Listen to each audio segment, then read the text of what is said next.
రాష్ట్రానికి అన్యాయం చేసిన వాళ్లే మళ్లీ ప్రభుత్వంపై ఎదురుదాడి చేస్తున్నారని కాంగ్రెస్ నేతలు అన్నారు. బీఆర్ఎస్ నైజాన్ని ప్రజల్లో ఎండగట్టాలని పిలుపునిచ్చారు. సర్పంచులు కష్టపడితేనే కాంగ్రెస్ కి మళ్లీ అధికారం వస్తుందని, గ్రామ స్థాయిలో సర్పంచ్ నాయకత్వమే కీలకమని అభిప్రాయపడ్డారు. చూస్తా ఉన్న రాజకీయాలు ఏ విధంగా జరుగుతా ఉన్నాయో, రాష్ట్ర ప్రభుత్వం ఒకవైపు పేద ప్రజల సంక్షేమానికి అనేక కార్యక్రమాలు తీసుకొని పోతుంటే, మన జిల్లాకు సంబంధించిన కాళేశ్వరం కూలిపోతే, దక్షిణ తెలంగాణ ప్రాజెక్టులు కట్టకపోతే వాటన్నిటికీ సంబంధించి జవాబు చెప్పాల్సి వస్తుందని ఎదురుదాడి చేస్తూ మళ్ళీ మనం మాట్లాడితే ఇలా ఏ విధమైన భాష మాట్లాడుతూ ఉన్నారో చూస్తా ఉన్నాం. అందుకే కాంగ్రెస్ పార్టీని రక్షించుకోవడానికి, కాంగ్రెస్ పార్టీ నాయకత్వాన్ని పెంపొందించుకోవడానికి మన నాయకుల మీద ఎక్కడ ఎవరు మాట్లాడినా వెంటనే గ్రామ స్థాయిలో స్పందన ఉండాలని సందర్భంగా కోరుతా ఉన్నా.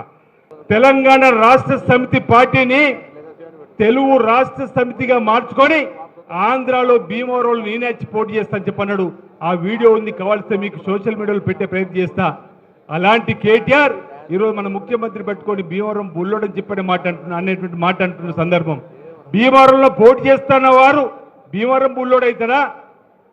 తెలంగాణ రాష్ట్ర సమితి తెలుగు రాష్ట్ర సమితిగా మార్చని చెప్పిన వాళ్ళు ఈరోజు తెలంగాణకి అన్యాయం చేసిన అవుతారా, న్యాయం చేసిన అవుతారా మనం ప్రజలకు చెప్పాల్సిన అవసరం ఉంది. రేపు భవిష్యత్తులో కాంగ్రెస్ పార్టీ భవిష్యత్తులో మీపై ఆధారపడి ఉన్నది.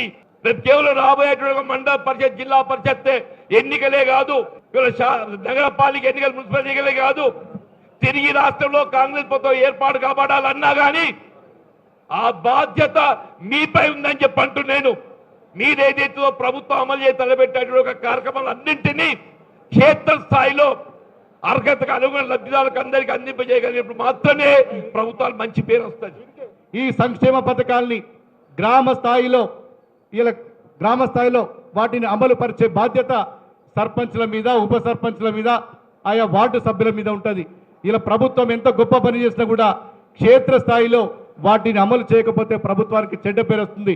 దయచేసి సర్పంచ్లని వారు ఇటు ప్రభుత్వానికి, గ్రామాలకు మధ్య వారధిగా ఉండి ప్రభుత్వం చేసే ప్రతి సంక్షేమ పథకాన్ని ప్రతి అర్హులైన ప్రతి ఒక్కరికి చేరవేర్చే బాధ్యత సర్పంచ్ పైన ఉంటుంది.